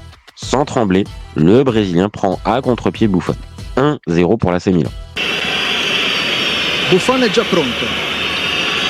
Guarda l'avversario, Serginho evita lo sguardo, rincorsa leggermente decentrata rispetto a Trezeguet dall'altra parte perché lui tirerà di sinistra. Attenzione, stessa lunghezza, parte Serginho, sinistro e rete. Serginho non sbaglia. Anche lui non guarda Buffon, guarda per terra, guarda il pallone per calciarlo preciso come vuole, imprendibile da quella parte, forte, abbastanza alto ed angolato. On enchaîne avec Alessandro Birindelli. Le défenseur s'élance et place une frappe à mi-hauteur côté gauche. Dida part du mauvais côté, la Juve recolle au score. Attenzione adesso a Birindelli. Birindelli potrebbe anche calciare forte, deciso nel mezzo, potrebbe anche non piazzare la palla ma sicuramente calcia di forza. Dida si è girato, rincorsa più breve per Birindelli, il destro ed è rete. Dritto per dritto, Birindelli difficile che piazzi il pallone, Dida si è mosso questa volta sul suo palo sinistro. Le prochain tireur pour l'AC Milan, c'est Clarence Seedorf. Alors sans être un habitué de l'exercice, il fait quand même partie des meilleurs tireurs de son équipe. Le Hollandais place un tir à terre côté gauche, Buffon anticipe bien et sort le ballon. Un partout. Seedorf contro Buffon. Seedorf sistema il pallone con cura mentre Buffon è già pronto come prima. Tutti in tensione, vediamo la rincorsa di Seedorf. Opta per una rincorsa abbastanza angolata e lunga. Passi brevi, Seedorf, tiro, Buffon, incredibile miracolo! Qui era difficile la parata. Anche Seedorf non ha guardato il portiere, è andato deciso, aveva già in mente il palo alla destra di Buffon, ha calciato forte, non è un brutto rigore questo, ma Buffon è andato con tempo, ha spinto con le gambe. Tout est à refaire. La Juve envoie Marcelo Zalaeta comme troisième tireur. Le buteur uruguayen est plutôt un habitué des pénaltys. Si sa course d'élan n'est pas très franche, sa frappe est cadrée côté gauche. Seul problème, Nelson part du bon côté. Le portier sort la frappe du numéro 25 Bianconero. Tocca a Zalaeta. A questo punto siamo 1-1 dopo 2 rigori per parte. Perfetto equilibrio. Zalaeta contro Dida. Sembra tranquillo Dida. Lunghissima la rincorsa, lunghissima. Zalaeta. Parte la rincorsa, tiro, Dida! Ha intuito! Nessuno guarda il portiere anche questa volta. Zalaeta è partito con la rincorsa, deciso di calciare forte, dritto per dritto, ma la palla se va calciata così deve essere calciata abbastanza alta sotto la traversa, non a rasoterra. Dida si è lanciato sulla sua destra, ma è stato colpito dalla palla, non l'ha presa lui.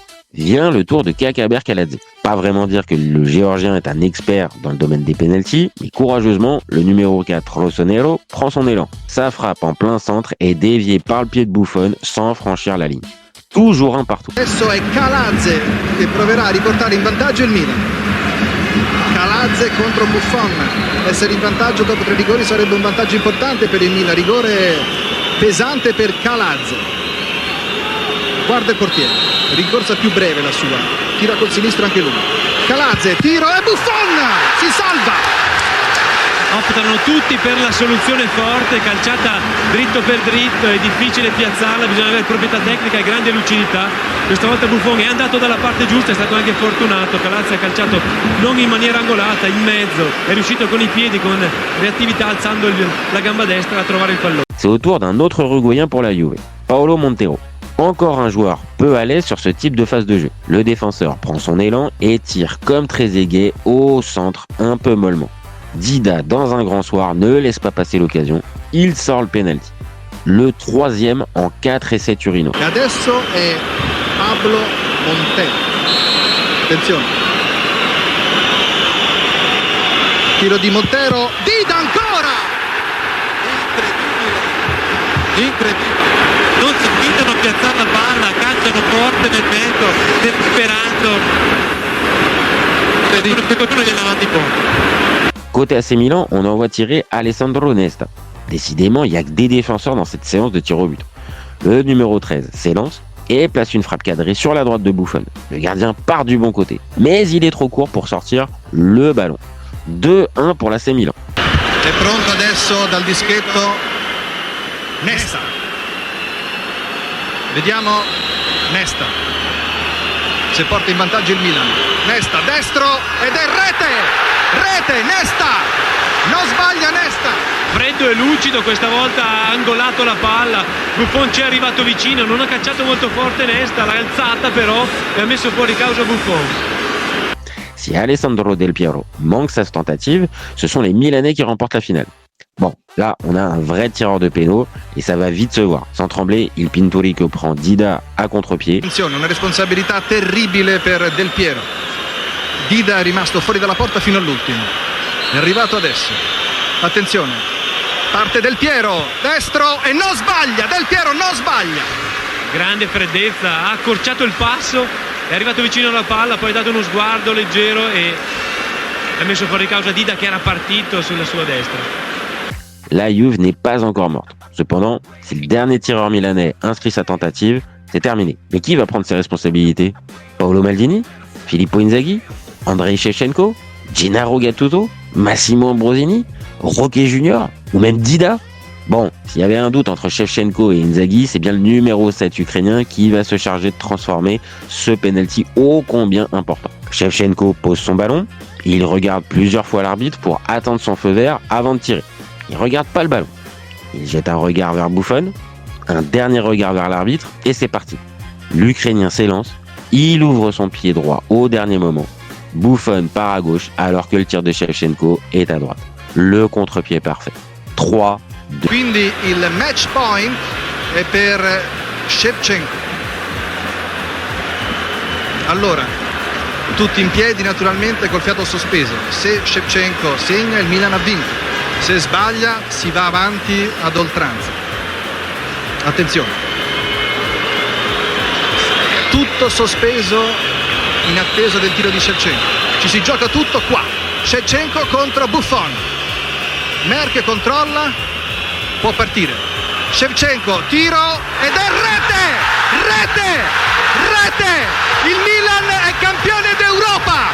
Il Milan è campione d'Europa per la sesta volta nella sua storia! L'AC Milan remporte la Champions League 2002-2003.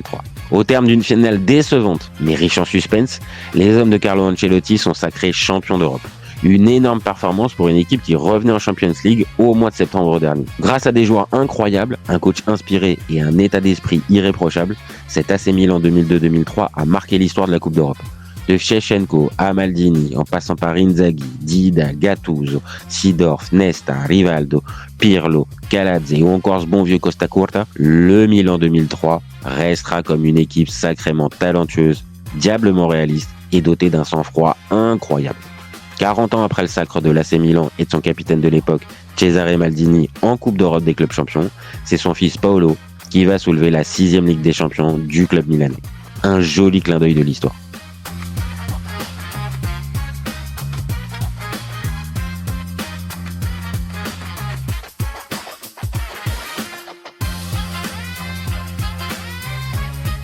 Si t'as aimé ce contenu, n'hésite pas à nous le faire savoir. Mets-nous une petite étoile ou un commentaire sur ta plateforme d'écoute. C'est ce qui nous donne de la force et c'est ce qui nous donne envie de continuer.